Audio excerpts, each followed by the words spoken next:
అదే RTV app వార్తల్ని క్షణాల్లో చదివే అవకాశం ఉంటుంది. ఒక న్యూస్ పేపర్, ఒక టెలివిజన్ ఛానల్ మీ చేతుల్లో ఎప్పుడూ ఉంటాయి.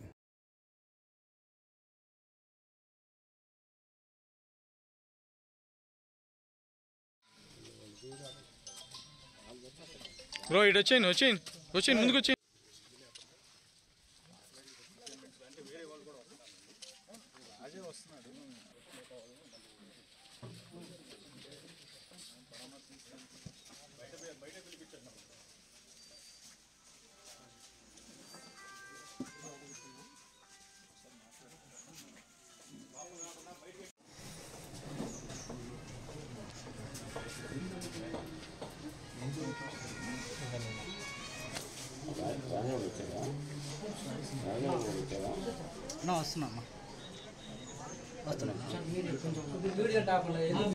ఫ్యామిలీతో మాట్లాడుకోవడానికి కూడా డిఎస్పీ గారు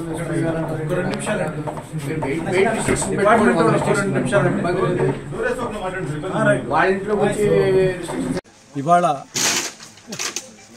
ఈ ఘటన కందుకూరు నియోజకవర్గంలో గుడ్లూరు మండలం దార్కంపాడు గ్రామంలో జరిగినటువంటి ఈ దారుణాన్ని ప్రజల దృష్టికి తీసుకెళ్ళటానికి పాత్రికేయ మిత్రులు, మీడియా వాళ్ళందరూ కూడా మరి మీ దృష్టికి రాలేదా, రావడానికి అది ఆలస్యమైందా తెలియదు, కానీ మేము మిమ్మల్ని తప్పుపట్టే కంటే మీ ద్వారా అయినా ఇప్పటికైనా ప్రజలందరి దగ్గరికి చేరవేసి దీన్ని తప్పుడు ప్రచారాలు చేస్తున్నటువంటి దాన్ని అసలు జరిగింది ఏంటనేది మీ ద్వారా తెలియచేయాలనేది కూడా మా యొక్క విన్నపం. అయితే గత వారం రోజులుగా ఇది మెల్లిమెల్లిగా బయటకు వచ్చి, అంటే 15 రోజుల పాటు దీన్ని బయటికి రానివ్వకుండా చేశారు. ఈ వచ్చిన తర్వాత కూడా దీన్ని ఎలాంటి కథనాలు అల్లుతున్నారంటే, వాళ్ళిద్దరూ ప్రాణ స్నేహితులు, వాళ్ళ మధ్య జరిగింది చిన్నపాటి గొడవే, అదొక యాక్సిడెంట్ అని చెప్తున్నారు. సరే, మనందరికీ తెలిసినటువంటిది వేరు, వాళ్ళ దృష్టిలోనే మనం మాట్లాడుకుందామండి. ప్రాణ స్నేహితులు నాకు తెలిసి ఈ భూప్రపంచం మీద ఒకడినొకడైతే చంపుకోడు. మనకు తెలిసి అయితే ప్రాణ స్నేహితులు ఒకడికొకడు చంపుకోడు, ఒకడి ప్రాణానికి ఇంకొకటి ప్రాణం అడ్డేస్తారు. మరి అతను అంత ప్రాణ స్నేహితుడైతే చంపాల్సినంత దాకా ఎందుకు వచ్చింది అంటే, ఇది బూటకం, ఇదొక కట్టుకథ. ఏదైతే ఇప్పుడు బయటకు వస్తున్నటువంటి కొన్ని మీడియాలు ఏవైతే ఉన్నాయో అది వాళ్ళు చెప్పేది ఏంటంటే ఒక అబద్ధం. ఆ అబద్ధాన్ని చుట్టూ ఒక కథ అల్లుతున్నారు. నాకు తెలిసి అయితే ఆ అమ్మాయితో ఇప్పుడు మాట్లాడిన పరిస్థితిని బట్టి చెప్తుందంటే, పూర్తిగా అతను ఒక దాదాపు రౌడీ షీట్ లేనటువంటి ఒక రౌడీ అండి.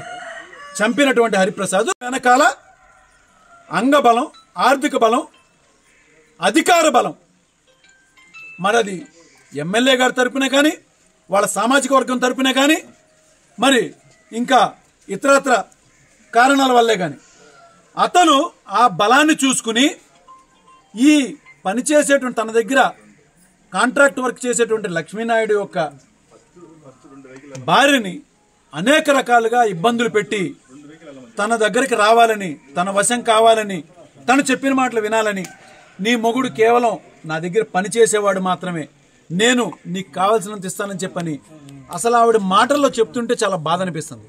మరి ఇదే ప్రాణ స్నేహితుడైతే, ప్రాణ స్నేహితుడికి నాకు తెలిసిన అర్థం ఏంటంటే భార్య కన్నా ఎక్కువ చెప్పుకుంటాడు ప్రాణ స్నేహితుడికి.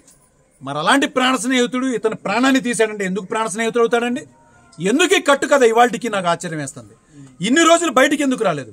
ఒక ఎమ్మెల్యే గారు ఒక రౌడీ షీటర్ చనిపోతే, పాపయ్య చౌదరి ఆయన వీరయ్య చౌదరి చనిపోతే వెంటనే ఆయన స్పందించింది కాకుండా హోంమంత్రి గారు, సీఎం గారు వీళ్ళందరూ వచ్చేసారే. మరి ఈయన ఏం తప్పు చేశాడని లక్ష్మీనాయుడు అంటున్నారు కదా మీడియా మిత్రులు. అయ్యా, మీరు దీన్ని కులపరంగా విడదీకండి, వాళ్ళ ప్రాణ స్నేహితులు అంటున్నారు. కులపరంగా మాట్లాడాల్సిన పరిస్థితి ఎందుకు వచ్చిందంటే ఇవాళ మీరు చేస్తున్నటువంటి పరిస్థితులే. ఇదే గన వేరే విధంగా ఈ యాక్సిడెంటే గన, ఈ యాక్సిడెంట్ అని మీరు చిత్రీకరిస్తున్న దాన్ని, ఇదే మర్డర్ గన ఆ కారు మీద నాయుడుస్ అని ఉండి ఏ రంగా గారి బొమ్మ ఉంటే ఈ పాటికి దీని చుట్టూ ఎంత కథ వెళ్ళేవాళ్ళండి. ఒక సాంబగాడు, ఒక శివగాడు, ఒక మురళిగాడు, ఒక కిట్టుగాడు, వీళ్ళందరూ కూడా గ్రాఫిక్లు పెట్టి ఒక మూర్తిగాడు మెయిన్ ఛానల్స్లో మొత్తం ఒక గ్రాఫిక్స్తో దీన్ని చిత్రీకరించి ఒక స్పూఫ్తో ఒకటి రెడీ చేసి ఇంత హంగామా చేసేవాళ్ళు. ఇవాళ మెయిన్ ఏ అయితే ప్రభుత్వానికి అనుకూలం ఉన్నటువంటి ఛానల్లో ఒక్కదానిలో కూడా ఎందుకు రావట్లేదండి? దీన్ని బట్టన్నా మరి మేము మాట్లాడుతున్న మాదేమన్నా తప్పుందా? ఇది మరి ఒక కులానికి సంబంధించి రంగా గారి అభిమానులు టార్గెట్ చేసి ఒక కాపు కులాన్ని ఎలక్షన్స్లో దారుణంగా వాడుకుని ఇవాళ మాట బయటికి రానివ్వకుండా కేసులో కూడా అరెస్ట్ చేసింది ఇద్దరినే. దీనిలో ఇన్వాల్వ్ అయినటువంటి ఇద్దరు మహిళలు కూడా ఉన్నారు, వెనకాల ఉన్నారు. ప్రభుత్వం లేదా? ఇవాళ వరకు ప్రభుత్వం 2 వారాలు దాటిపోయినా కూడా ప్రభుత్వం నుంచి ఎటువంటి స్పందన ఎందుకు లేదు? చనిపోయినటువంటి వీరే చౌదరికి ఏమో ఒక్క రోజులోనే ఏకంగా ముఖ్యమంత్రి వరకు స్పందించారు. మరి ఇవాళ లక్ష్మీనారాయణ అతను చనిపోతే మీకు ఓట్ల కోసం కావాలా? కాపుల్ని బలిజల్ని బలి తీసుకుంటున్నారు, తెలగల్ని తెగ నరుకుతున్నారు, కాపుల్ని మీ ఇంటి దగ్గర కాపలా కాయిస్తున్నారు. ఇందుకే మాట్లాడాల్సి వస్తుంది కులం గురించి. మీరు ఒక్కళ్ళు మీ కులంతోనే గెలిచారా? ఈ ఏ కులము మిమ్మల్ని ఓట్లేసి గెలిపించలేదు, అధికారంలోకి తీసుకురాలేదా? ముఖ్యంగా మొన్న అధికారంలోకి రావడానికి మీకు ఈ కాపు బలిజ తెలగ కులాలు మీకు ఓట్లు వేయలేదా? ఇన్ని రకాలుగా వాడుకుని ఇవాళ జరిగినటువంటి ఈ దారుణాన్ని బయటికి రానివ్వకుండా మీరు ఏ విధంగా చిత్రీకరిస్తే ఒక యాక్సిడెంటా? అది కూడా కారులో స్పష్టంగా ఇద్దరు మహిళలు పక్కనే ఉండి ప్రోత్సహించి మరి ఆ యొక్క యాక్సిడెంట్ జరుగుతుండగా దాన్ని చిత్రీకరించే విధంగా మేము మాట్లాడతామని ముందే మాట్లాడుకుని గుద్ది చంపేసేస్తే దాన్ని మీరు యాక్సిడెంట్ కింద చిత్రీకరించాలనుకుంటున్నారు. చేయండి, మీరు ఏం చేస్తారో, ఎంతవరకు దీన్ని మ్యానిపులేట్ చేస్తారో చూస్తాం. కానీ ప్రజల దగ్గర నుంచి మాత్రం ఎవరు కూడా బయటికి తప్పించుకోలేరు.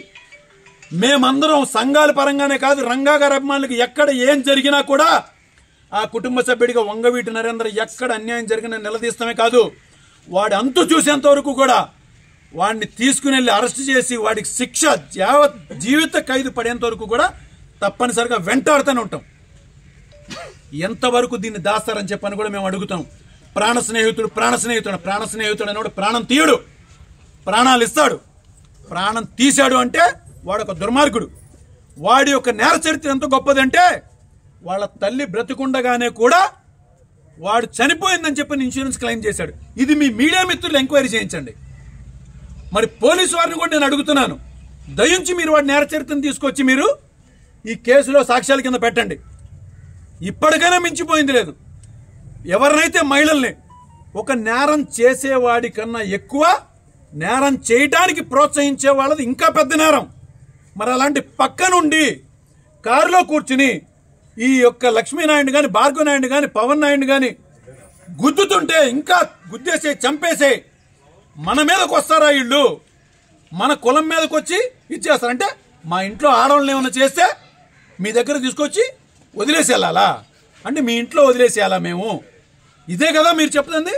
ఏంటి అన్యాయం జరిగిందని చెప్పని వీళ్ళు వెళ్ళి ప్రశ్నిస్తే, ఏరా నా కొడక బలిజావడా, నువ్వు మా ఇంటికి వచ్చి అడిగేవాడివరా అని అప్పుడే వచ్చిందండి కులం ప్రస్తావన. లేకపోతే అప్పటి వరకు రాలా. వాళ్ళదేదో వ్యాపారం జరుగుతుంది, స్నేహం అని చెప్పని అనుకున్నాం. కాదది, అది అధికార కండ కావరం. ధనం చూసుకుని రెచ్చిపోయి అధికారంతో చూసుకున్నటువంటి చేస్తున్నటువంటి ఈ దాష్టికాల్ని ఇప్పటికైనా మీ ద్వారా ప్రజలందరికీ తెలియజేయాలని చెప్పనేది మేము. దీన్ని అవసరమైతే ఆ యొక్క మహిళలను కూడా దీనిలో కానీ ఇన్వాల్వ్ చేయకపోతే తప్పనిసరిగా మేము రాష్ట్రం మొత్తం ఒక ఉద్యమం కింద తీసుకెళ్లి వాళ్ళని జీవిత ఖైదు పడేంత వరకు కూడా మేము ఊరుకోమని చెప్పని మీకు తెలియజేసుకుంటున్నాను. మరిన్ని వీడియోస్ కోసం ఛానల్ ని సబ్స్క్రైబ్ చేయండి. లేటెస్ట్ అప్డేట్స్ కోసం వాట్సాప్ ఛానల్ ని ఫాలో అవ్వండి. అండ్ లింక్ డిస్క్రిప్షన్ లో ఉంది.